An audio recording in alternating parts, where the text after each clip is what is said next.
Trump had publicly called himself Iran's #1 target during that NATO summit. And so the United States ran a deception operation in broad daylight in front of international media. And it worked perfectly. Now, I want you to hold one question in your mind while we spend the next 20 minutes together. If the United States is willing to turn its own Secretary of State into an invisible human shield on a decoy aircraft, what else are they willing to do? And more importantly, what are they willing to do to Iran? Every news channel right now is looking at the Strait of Hormuz. They're counting warships, counting missiles, debating who controls the waterway. CNN says America is winning. Al Jazeera says Iran is holding on. And honestly, both of them are missing the point entirely. What I want to show you today is that August 11, 2026 was not just another day of naval blockade. I want to argue, and please take this with a grain of salt. This is just my analysis, that 5 events happened on that single day. Events that look completely unrelated on the surface, but when you place them side by side, you can see the outline of something far more dangerous than anything the mainstream media is currently discussing. Okay? Let me be honest with you up front. I could be completely wrong. But if I am right, we need to talk about this right now. Let us look at August 11, 2026, just one day. Okay? Event number 1. Early in the morning, a U.S. CENTCOM MH-60 Seahawk helicopter fired 2 Hellfire missiles into the engine room of a container vessel called the Vela Nova, a Panama flag ship located 71 nautical miles off the coast of Pakistan, attempting to reach an Iranian port in violation of the blockade. The ship's steering was destroyed. No casualties among the 17 crew members. But this was already the 12th vessel neutralized since the war began. As of that day, the United States had diverted 55 commercial ships, disabled 3 that refused to comply, and boarded 2 others. Okay? Event number 2. The United States quietly finalized a secret trilateral agreement with Israel and the Syrian government, allowing the International Atomic Energy Agency to clean up and remove nuclear materials from a clandestine Syrian facility. No press conference, no major announcement. The media barely mentioned it. Okay? Event number 3. Iran simultaneously announced the appointment of 6 new senior military commanders, Major General Ahmad Vahidi as Commander-in-Chief of the Islamic Revolutionary Guard Corps, Ali Abdullahi as Chief of Staff, Mohsen Rezai as Secretary of the Supreme National Security Council, and more significantly, Supreme Leader Mojtaba Khamenei ordered the merger of the Khatam and Al-Anbiya Central Headquarters with the Armed Forces General Staff. The first time in Iranian history, these 2 supreme command bodies have been unified into one, okay? Event number 4, on the same day at the other end of the map, at the Bab el-Mandeb Strait, Houthi forces launched missiles and drones against the cargo vessel Tihama. While the entire world was watching Hormuz, a second front was quietly strangling the alternative shipping route through the Red Sea. And the Houthis do not act spontaneously. This is a coordinated network playing a synchronized composition with Tehran. Event number 5, reports emerged from Iranian state media, so I cannot independently verify this, that 7 U.S. Navy personnel had been killed and several others wounded in a violent clash aboard the USS Abraham Lincoln. The ship had been at sea for 263 days, 208 of those days with no port call. The longest continuous deployment of any American aircraft carrier in the modern era. The media is treating these as 5 separate stories. They are not 5 separate stories. This is one story, okay? To understand what is actually happening, you need a concept that military scholars call strategic deception, or MILDEC, as it appears in U.S. military doctrine, document joint publication 3.13.4. But I do not want to use dry academic language. Let me call it something more honest. Let me call it the perception trap. The perception trap works in 3 steps. U.S. doctrine calls it see, think, do. You control what the enemy sees. From that, you shape what they think, and from that, you lead them to do or not do exactly what you need them to do. Let me let that land for a moment. Now, let us go back to December 7th, 1941, Pearl Harbor. Okay? At that time, American military leadership was absolutely certain that Japan would never dare to strike Hawaii directly with carrier aircraft because that was completely irrational and beyond their capability. This is a classic cognitive bias. You believe what you want to believe. You ignore every warning signal that contradicts it. Meanwhile, Japan maintained intense diplomatic negotiations in Washington until the very moment the first bombs fell. The diplomatic noise completely masked the sound of a fleet in motion. The result, America was caught completely off guard.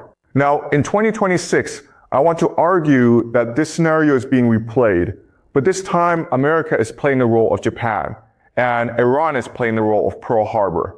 Okay? What does Iran see? They see CENTCOM continuously striking ships.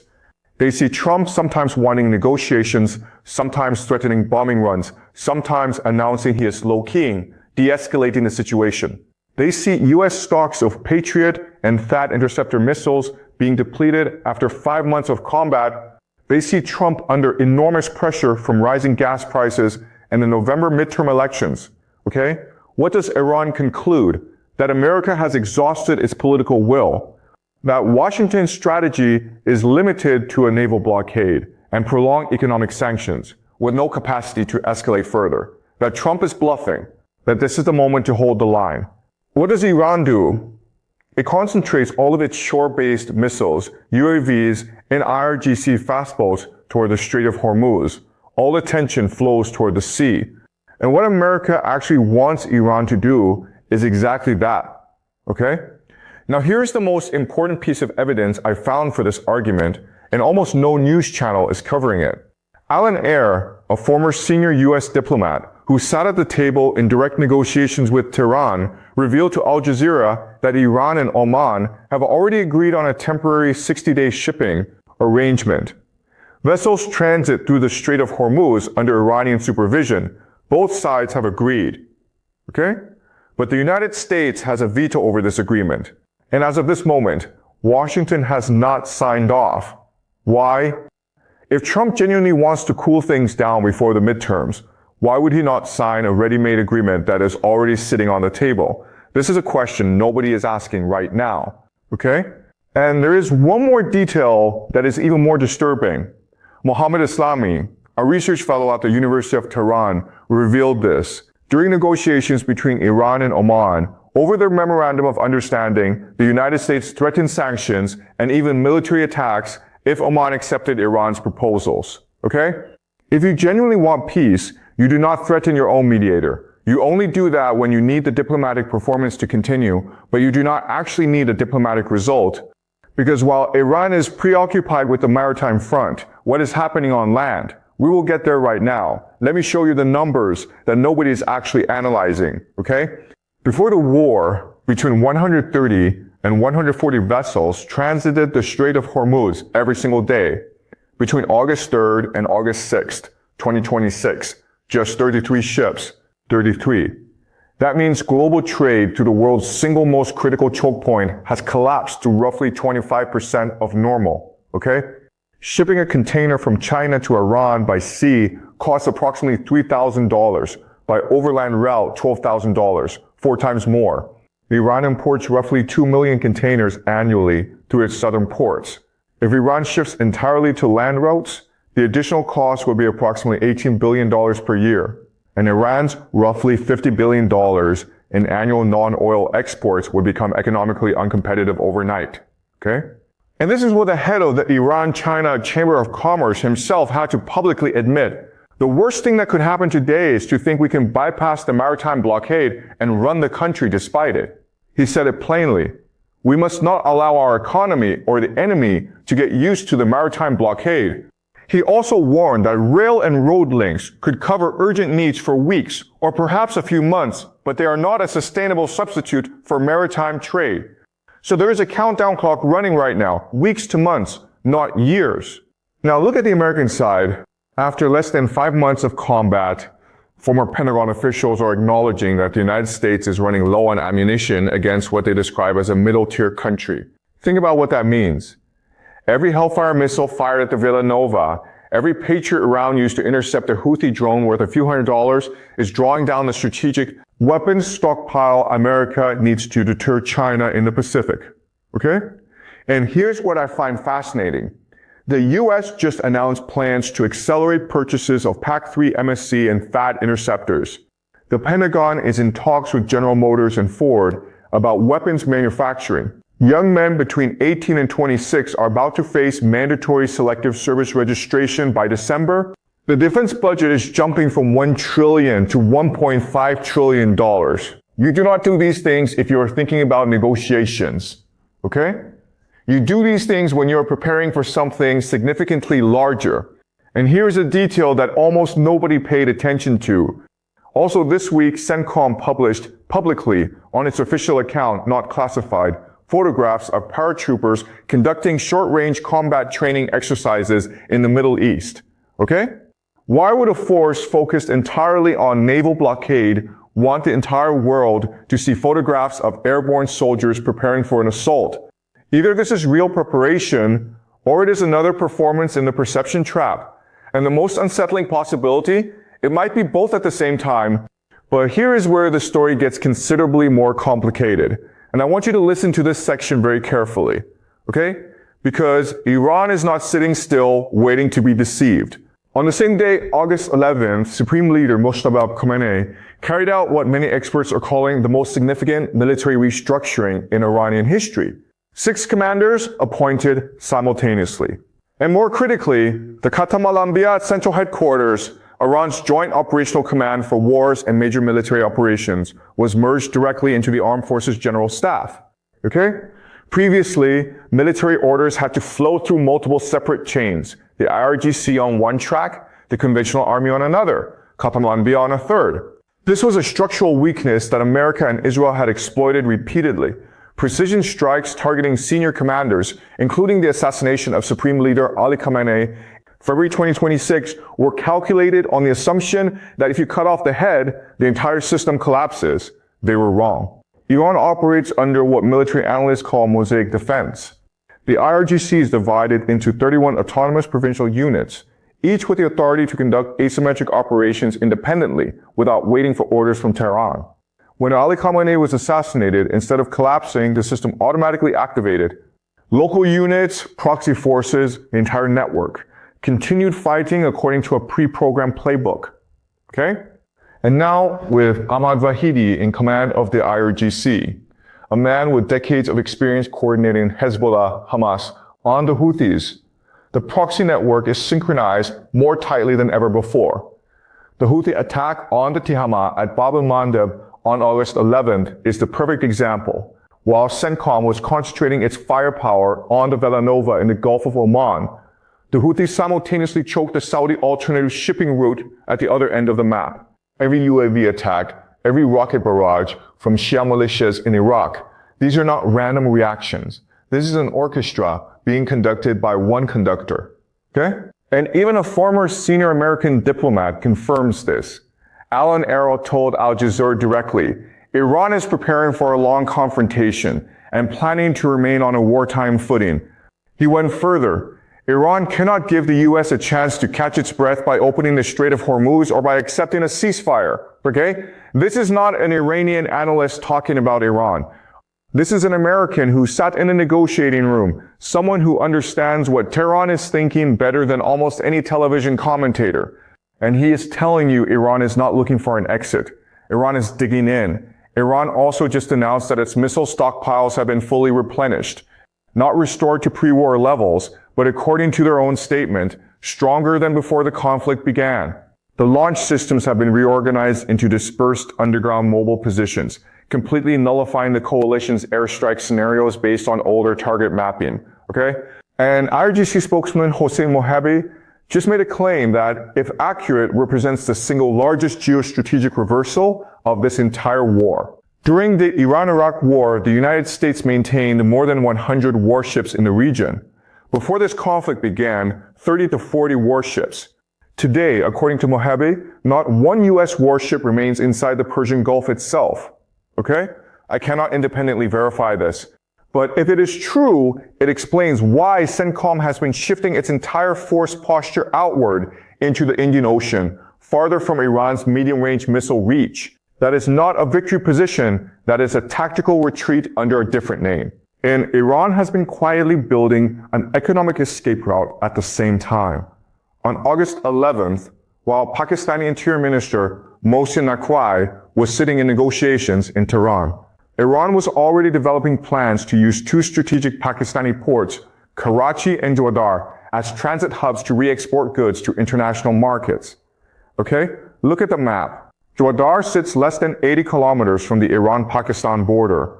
If cargo can flow into Jwadar and cross overland by truck, the American blockade of Hormuz loses a significant portion of its strangling power.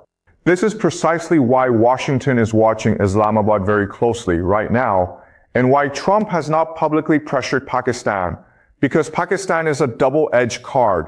Both sides need them. Iran has also secretly acquired hundreds of next-generation shoulder-fired man-pads missile systems, including the Russian Verba variant, through smuggling networks routed through Hong Kong, Belarus. Remember, an American F-15 was shot down over southwestern Iran in April. If you are planning an airborne assault with helicopters or paratroopers into Iranian airspace right now, you are flying into a low-altitude hell. Okay? Now I want to do something that I always do and I think is genuinely important. I want to fairly defend the opposing argument. Okay? Because I do not want you to just hear one side from me. Does that make sense? The strongest case that Iran is holding the upper hand goes like this. Tehran-based political analyst Hossein Roivaran ask a question that is extremely sharp. Who cries out first? America is suffering at the gas pump, in inflation, in rising living costs, in deep domestic discontent about this war. Right before November midterms, Iran is also hurting. But Iran has an acceptable social justification. This war was imposed on us. We had no choice but to defend ourselves. Charles Kupchan, a former special assistant to President Obama, stated it directly. Can the Iranians bear more pain than Donald Trump as he heads into the midterms? The answer to that is probably yes. And Roivaran went even further. He said reports of shortages inside Iran are not as severe as Washington imagines. Iran's ports on the Caspian Sea are very active in covering the country's domestic needs. There is no shortage of any commodity in the Iranian market. He added, a country the size of Iran, with 7,000 kilometers of land borders and 3,000 kilometers of coastline, cannot be blockaded. Okay? Iranian Foreign Minister Arakchi declared at a televised press conference Trump demanded unconditional surrender at the beginning of the war. And 20 days later, the same enemy was begging for negotiations. He said Iran had surprised the whole world, that no one believed Iran could hold up against the largest military force in history. This argument has a factual basis. It sounds very reasonable, and I genuinely take it seriously. Okay? But here is what this Steelman argument cannot explain. Arakchi is saying Iran has neutralized the American military.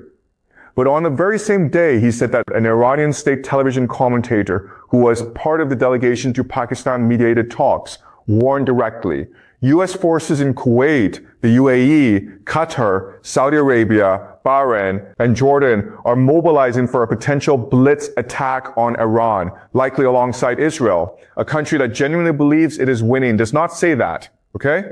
And Hassan Barari, professor of international relations at Amman University, analyzed this precisely. Both sides' weaknesses are now exposed. America's military incapacity is real. But so is Iran's political and military incapacity. That is a very honest assessment. Neither side is winning cleanly. Both sides are bleeding. And now we come to the fourth piece, the one that I believe actually shapes the outcome of everything we just discussed. 2 weeks ago, Netanyahu came to Washington for Senator Lindsey Graham's funeral. He went to the White House to meet Trump. No cameras, no joint statement. What leaked afterward was only rumor that Trump was growing angry.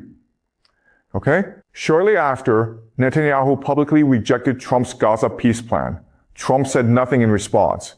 When reporters asked him directly about Netanyahu, he said only, check my Truth Social. When they went to check, there was nothing there. Analyst David Hale, a former U.S. Undersecretary of State, put it plainly, Netanyahu is the Israeli prime minister every American president loves to hate because he stands up for what he wants, whether or not the U.S. agrees with him. And the core reality is this. Most Israelis actually want to continue the war with Iran. It is clear that President Trump wants this war to be brought to an end. That is the source of the fracture, and it has been building all year. Here's the real significance of this crack and why it matters for everything else we have discussed. It is not about Gaza. It is about operational coordination. Any scenario involving a coordinated ground assault on Iran requires real-time intelligence sharing, airspace coordination, and a unified political message. When Trump and Netanyahu are not speaking, that gap could be the single factor that keeps Iran alive. But, and I want you to sit with this, maybe this public fracture is itself another layer of deception. Okay? Maybe the visible breakdown is designed to make Iran believe the alliance is collapsing, while Mossad and the CIA are still sharing targeting data every hour. When Mossad has penetrated the Fordow nuclear facility multiple times without Iran knowing, you do not achieve that without active intelligence cooperation. So the question is not whether there is a crack. The question is this crack real, or is it the third layer of the perception trap? And the internal American picture is even more complicated. Senate Minority Leader Chuck Schumer posted directly on social media, "Trump got us into an illegal war, is losing his illegal war, and has no way out of his illegal war." Okay? This is the leader of the opposition party in the United States Senate, not an anonymous blogger. That means Trump is being squeezed from two directions simultaneously. Netanyahu is not cooperating externally, Schumer is attacking internally. History shows that this kind of two-front pressure typically leads to one of two outcomes: a desperate, reckless decision to break free, or a sudden, unexpected exit that no one predicted. I do not know which one comes next, but both options should make you nervous. And now we come to the most controversial story of August 11th. 7 people dead on the USS Abraham Lincoln. Let me be completely straight with you. The source is Tasnim News Agency, Iranian state media. Okay? So I cannot verify this independently. This could be entirely fabricated. But here's what is fascinating. Regardless of whether the story is true or false, both scenarios tell us something important. Scenario 1, it is true. The Abraham Lincoln had been at sea for 263 days, 208 of those days without a single port call. The longest continuous deployment in modern American naval history, except for one brief stop in Oman in July. Family members of crew had gone to the press complaining about terrible living conditions and an indefinite deployment with no end in sight. An advisor to CENTCOM Commander Admiral Brad Cooper had to board the ship to address escalating complaints. If that situation escalated into lethal violence, then this is the clearest possible evidence that America is paying a massive human cost that Trump never mentions on television. Scenario 2, it is fabricated. This is still classic psychological warfare. Iran calls it Jeng-e-Nam, soft war. By spreading reports of a mutiny aboard the most powerful aircraft carrier in the world, they are trying to amplify the resentment of military families at home and create political pressure on the White House to bring the ship back. This is not a new technique, but it is effective precisely when reality has already given you a foundation of truth to build on. And the reality, the 263 days, the family protests, the advisor who was booed and had water bottles thrown at him, that part is confirmed and documented. Both scenarios point to the same conclusion. The USS Abraham Lincoln, the supreme symbol of American naval power, is being eroded, not by Iranian missiles, but by time exhaustion and the absence of a clear strategic objective. Here is what I want you to remember. The human brain cannot maintain a state of red alert indefinitely. Military research shows that the target detection rate of a radar crew drops between 10 and 15% after just 15 to 30 minutes of sustained pressure. Now imagine 208 days, right? The US Navy shot down 2 of its own FA-18 Super Hornets in the Red Sea last December due to misidentification. In 1988, the USS Vincennes shot down Iran Air Flight 655, a civilian airliner, because of exactly this kind of stress-induced cognitive collapse. These are not coincidences. This is a biological law. And right now, the most powerful aircraft carrier in the world has a crew that has been running on cognitive fumes for 7 months. So, let me bring all of this together. Okay? August 11, 2026 was not just another day of blockade. It was the convergence of 5 separate currents. A military performance at Hormuz, a synchronized Houthi strike at Bab el-Mandeb, a secret nuclear deal quietly secured in Syria, a complete restructuring of Iran's command architecture, and the first visible public fracture in the U.S. Israel alliance, all on the same day. And here is what I believe, and I want to emphasize clearly, this is my analysis, not established fact. The United States is running a perception trap at strategic scale. The naval blockade is not primarily about strangling Iran's economy.